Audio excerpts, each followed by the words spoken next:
Cancer Action. Alison, thanks very much for taking the time to come in and talk to us. Useful to have this survey?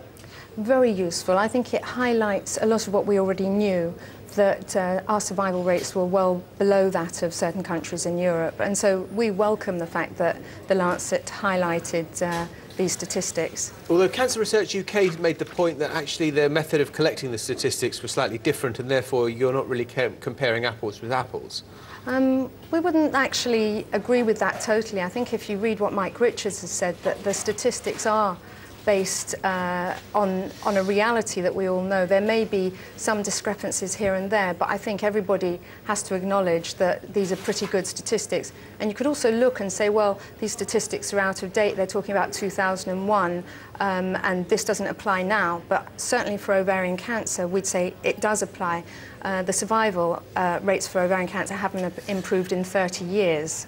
And if we were to compare ourselves, I don't know, with a country like Austria, which does rather better, what difference would it make if we could bring ourselves up to those sort of standards? Well, for ovarian cancer in this country, we have a 30% survival. In Austria, they have a 40%... Is that 30% for 5 years? Is it? 30% for 5 years. In Austria, they have a 40% survival of ovarian cancer. So actually, in real terms, that means we have a real opportunity to save 700 lives in this country per year if our survival statistics were as good as Austria. So those are the statistics. What should we be doing differently in terms of treatment and diagnosis?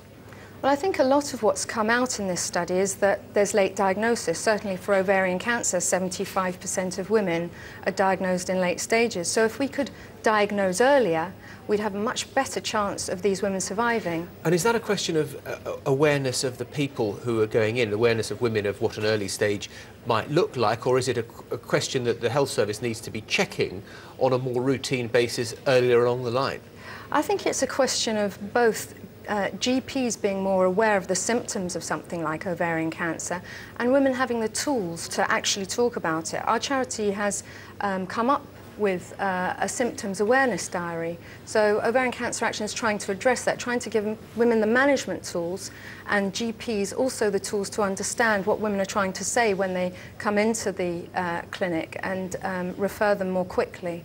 There's a cancer reform strategy being published in the autumn.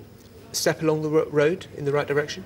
Definitely. I mean, we've been encouraged at Ovarian Cancer Action because Mike Richards has consulted with us, and we really hope that we get written into the cancer reform strategy, as should be the same for other cancers like ovarian cancer, so that we can actually have early diagnosis and awareness of symptoms written in, and I think we'll see that that can save lives. OK, Alison, thanks ever so much for being with us. Thank you.